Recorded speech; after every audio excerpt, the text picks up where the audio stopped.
할렐루야, 6월 9일 목요일입니다. 고린도전서 16장 1절부터 12절까지 말씀을 읽고 은혜 나누도록 하겠습니다. 성도를 위하는 연보에 관하여는 내가 갈라디아 교회들에게 명한 것 같이 너희도 그렇게 하라.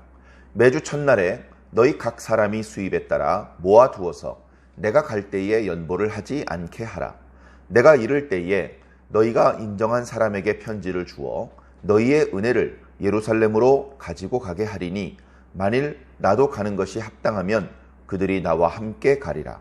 내가 마게도냐를 지날 터이니 마게도냐를 지난 후에 너희에게 가서 혹 너희와 함께 머물며 겨울을 지낼 듯도 하니 이는 너희가 나를 내가 갈 곳으로 보내어 주게 하려 함이라. 이제는 지나는 길에 너희를 보기를 원하지 아니하노니 이는 만일 주께서 허락하시면 얼마 동안 너희와 함께 머물기를 바랍니다. 내가 오순절까지 예루살렘에 머물려 함은 예배소에 머물려 함은 내게 광대하고 유효한 문이 열렸으나 대적하는 자가 많음이라. 디모데가 이르거든 너희는 조심하여 그로 두려움이 없이 너희 가운데 있게 하라. 이는 그도 나와 같이 주의 일을 힘쓰는 자임이라. 그러므로 누구든지 그를 멸시하지 말고 평안히 보내어 내게로 오게 하라. 나는 그가 형제들과 함께 오기를 기다리노라. 형제 아볼로에 대하여는 그에게 형제들과 함께 너희에게 가라고 내가 많이 권하였으나 지금은 갈 뜻이 전혀 없으나 기회가 있으면 가리라. 아멘. 자, 이제 고린도전서 말씀이 16장으로 마무리되는데 그 중에 전반부 말씀을 오늘 함께 읽었습니다. 고린도전서 말씀이 전체적으로 마무리가 되고 있는 것이죠. 자, 오늘 말씀에는 이제 성도를 위하는 연보에 대한 그런 이제 교훈의 말씀이 주어지고 있습니다. 이제 어떤 분들은 이제 고린도전서 말씀을 마무리하면서 이제 부록처럼 또는 이제 주로 이제 고린도 교회 성도들에게 주기를 원하는 그런 교훈은 15장까지 다 했고 이제 끝인사를 하면서 이제 덧붙이는 말로 이 연보에 관한 교훈을 주셨다. 이렇게 생각하는 분들도 많이 있는데요. 그렇게 볼 수도 있겠죠, 물론. 자, 그런데 말씀을 보면 1장부터 사도 바울이 한결같이 했던 이야기는 무엇이냐?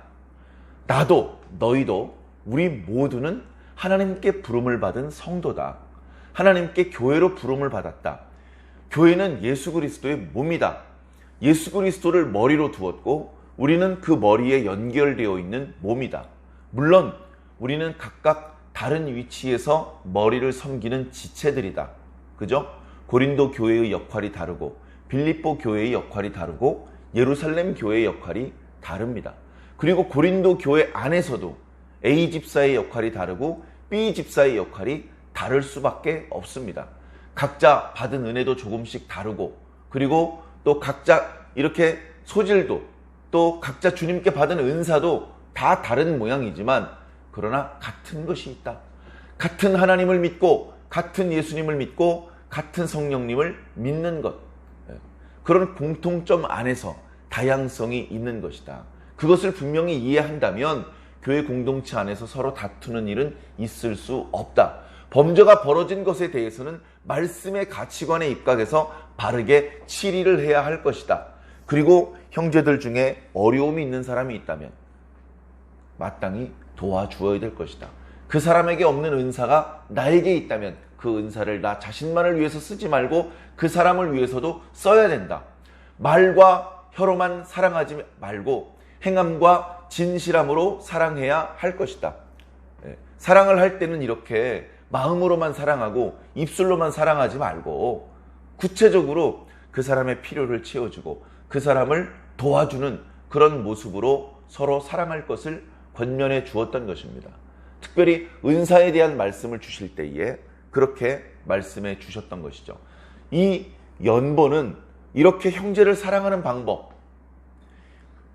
몸을 세우는 방법, 덕을 세우는 아주 구체적인 표현이고 구체적인 방법입니다. 물론 오늘날 교회들이 주일 헌금도 또 11조 헌금도 냅니다.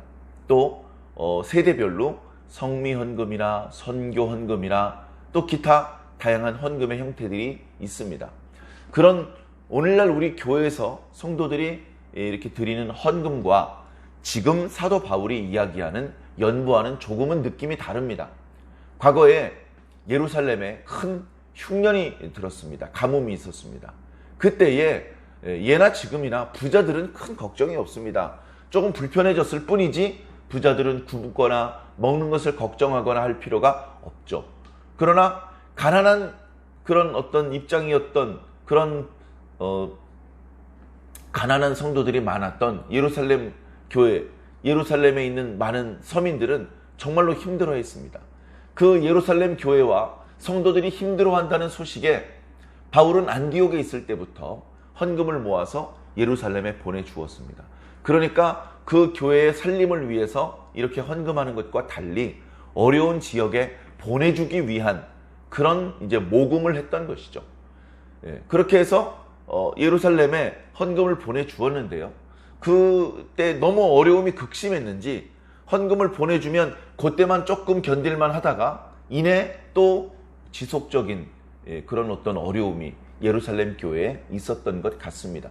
그래서 이후에 꽤 오랜 기간 동안 사도 바울은 선교 사역을 하면서 많은 지역에 있는 교회들에게 헌금할 것을, 연보할 것을, 예루살렘 교회를 도와줄 것을 그렇게 권면을 했습니다. 믿음이 들어가지 않은 상태에서 연보부터 하라고 하면 마음에 부딪힘이 있겠죠. 그래서 충분히 믿음이 들어갔다고 판단한 그런 교회와 그런 성도들, 그런 일꾼들에게 이렇게 예루살렘을 생각을 해서 기도를 하고 미리미리 연보를 모아둘 것을 그렇게 이야기해 주었습니다. 그래서 기회가 되는 대로, 모금이 어느 정도 되는 대로 그것을 예루살렘 교회에 전달해 주곤 했습니다. 누가 명령을 해서 억지로 한 것이 아니고 하나님께서 먼저는 바울 사도를 감동해 주셨고, 그리고 바울 사도의 권함에 각 지역에 있는 교회와 성도들을 감동해 주셔서 그 일이 계속해서 진행될 수 있었던 것입니다.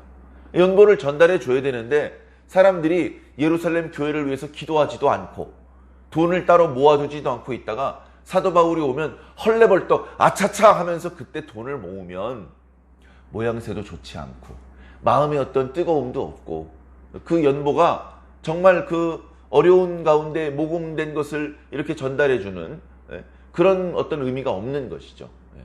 그 돈으로 말하면 사람들이 돈을 모아두었다가 사도 바울에게 또는 교회 일꾼 편에 이렇게 예루살렘 교회에 전달해주는 형태이지만, 그러나 영적으로는 어떻습니까? 고린도 교회 성도들이 하나님께 연보를 바치는 거예요. 하나님께. 그 연보는 하나님과 무관하게 사람들끼리 융통을 해서 쓰고 없어지는 것이 아니고 먼저는 하나님께 그것이 바쳐지는 것입니다. 그리고 하나님께서 예루살렘 교회를 도와주시는 것이죠.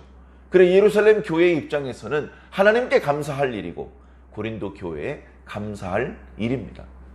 자, 그렇게 일이 아름답고 원만하게 진행되도록 하기 위해서 여러 가지 권면을 줍니다. 이 일은 주님께서 기뻐하시는 일이고 너희들이 나에게 들었던 복음의 내용에 부합한 일이다. 말로만 혀로만 사랑하는 것이 아니고 행함과 진실함으로 사랑해야 되는 것이기에 예루살렘 교회 성도들을 위해서 너희들이 기도하고 그들을 위해서 헌금을 하고 그것을 보내주는 것은 너무나 자연스럽고 아름다운 일이다. 그 일이 더욱 원만하고 아름답게 처리되게 하기 위해서 너희들이 매주 첫날이라는 표현은 이제 초대교회 때는요 주일이 따로 없었거든요. 그러다가 어느 순간부터 일주일에 한 번 예배를 드리기 시작을 했습니다. 그래 보통 유대인들은 안식일을 중요하게 생각을 했는데 이제 그리스도인들은 예수님께서 안식 후 첫날 부활하셨기 때문에 안식일 다음 날, 안식 후 첫날 그날을 중요하게 생각하기 시작했습니다. 그래서 그날 평소보다 더 중요한 예배, 평소보다 더 이렇게 음식도 더 많이 준비해서 그 성도들과 함께 나누기도 하고, 그리고 그때 바로 평소엔 하지 않았던 헌금을 준비해 가지고 와서 드리면 다 일률적으로 모든 사람은 100만 원씩 가져오십시오 이렇게 하면 어떤 사람은 100만 원이 크게 버겁지 않을 수 있지만 어떤 성도들에게는 100만 원이 크게 부담될 수 있기 때문에 그렇기 때문에 이제 각 사람의 수입에 따라 많이 버는 사람, 많이 헌금해도 되는 사람은 조금 많이 드리고, 많이 헌금할 수 없는 사람은 조금이라도 보태서 너희들의 마음, 사도 바울은 그것을 은혜라고 표현을 했습니다. 너희들의 은혜를 가지고 예루살렘에 보내주면 좋겠다. 그렇게 이야기를 한 것이죠. 그렇게 이제 준비를 하게 했습니다. 그래서 이제 돈이 모금이 되면 제법 큰 돈이지 않습니까? 믿을 수 없는 사람에게 이 돈을 맡기면 예루살렘에 전달하지 않고 그 돈을 이렇게 다른 용도로 쓸 것입니다. 1,000만 원을 받았으면 300만 원은 주머니에 넣고 700만 원만 전달할 수도 있습니다. 신실하지 못한 사람일 경우에는. 그렇기 때문에 그 교회에서도 신실한 사람, 믿음이 좋은 사람, 젊고 아주 똑똑하고 일처리가 반듯하고 그러면서 정직한 사람, 이런 사람들을 너희들이 추천해 주면 내가 고린도에 갔을 때에 편지를 써주겠다. 편지를 너희 교회에서 선임한 아주 믿을 만한 사람에게 내가 편지를 주면 그 사람은 내 편지와 너희들이 모아두었던 연보를 가지고 예루살렘에 가서 편지를 보여주고 연보를 전달해 주면 된다. 하나님께서 원하신다면 나도 너희들이 선발해 준 사람과 너희들이 모아둔 헌금과 함께 예루살렘에 가겠다. 그런데 내가 바라는 것은 그게 아니다. 하면서 이제 사도 바울이 이후에 사역을 어떻게 펼칠지에 대해서 이야기해주고 있습니다. 이 내용은 이제 사도행전 말씀하고도 잘 부합되는 그런 말씀입니다. 사도행전 17장 지나서 18장에 이제 고린도에서 복음을 전합니다. 그리고 나서는 여러 가지로 거기서 이제 소스테네가 이렇게 박해를 받고 뭐 이런 문제가 있어서 더 이상 머물 수 없어서 이제 고린도에서 빠져나오죠. 빠져나왔다가 다시 이제 예배소로 갑니다. 거기서 꽤 오랜 기간 복음을 전하죠. 한 3년 정도 머물러 있었다고 말씀하고 있습니다. 거기서 이제 복음을 전하는 과정에서 이제 에라스도와 디모데를 먼저 마게도냐로 보내고 나중에 바울도 마게도냐를 거쳐서 헬라로 갔다. 거기서 3개월 정도 머물렀다. 이렇게 기록하고 있는데요. 지금은 아직 에베소에 머물러 있는 동안에 지금 편지를 기록하고 있습니다. 이 고린도전서를 기록할 때 이미 디모데 일행은 마게도냐에 가 있었습니다. 아마 따로 편지를 보내서 고린도에 먼저 가 있으라고 그렇게 이야기했던 것 같습니다. 그리고 사도 바울도 마게도냐를 거쳐서 이제 고린도에 갔습니다. 그래 지금 아직은 예배소에 있어야 됩니다. 예배소에서 전도를 효과적으로 잘 할 수 있는 문을 하나님께서 열어주셨습니다. 그 기회를 잘 이용해서 복음을 전파해야 됩니다. 그런데 안타깝게도 대적자들도 많아졌습니다.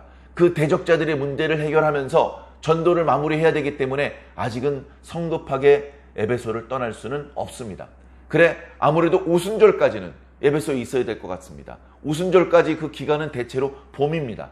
그러다가 더워지는 여름이 되면 이제 드로아를 지나 빌립보로 들어가서 마게도냐 지방에 올라가는 것이죠.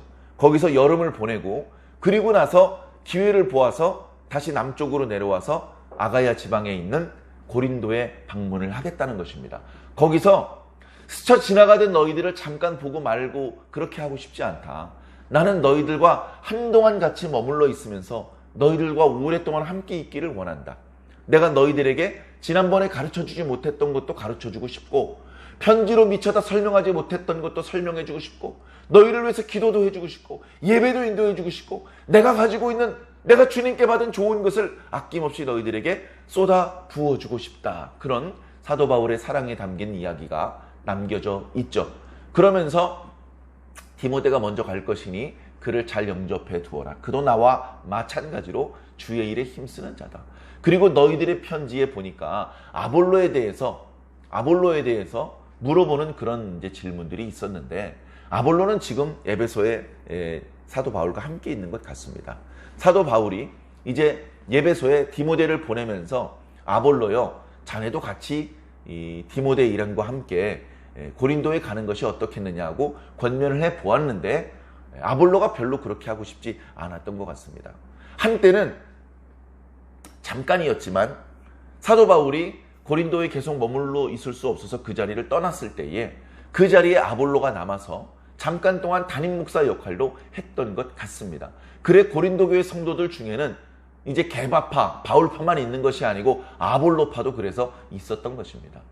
그런데 아볼로는 그렇게 교회에 분란이 일어나는 것에 대해서 근심하고 매우 실망을 하고, 그리고 그것을 쉽게 자기가 해결할 수 없고 자신이 계속 그 자리에 있으면 그 분란이, 그 분쟁이 더 커질 것 같아서 그랬는지 그 자리를 떠났고 쉽게 다시 고린도로 돌아갈 결심을 하지 못하고 있는 것 같습니다. 그래 모든 것 주님께 맡겨드는 것이죠.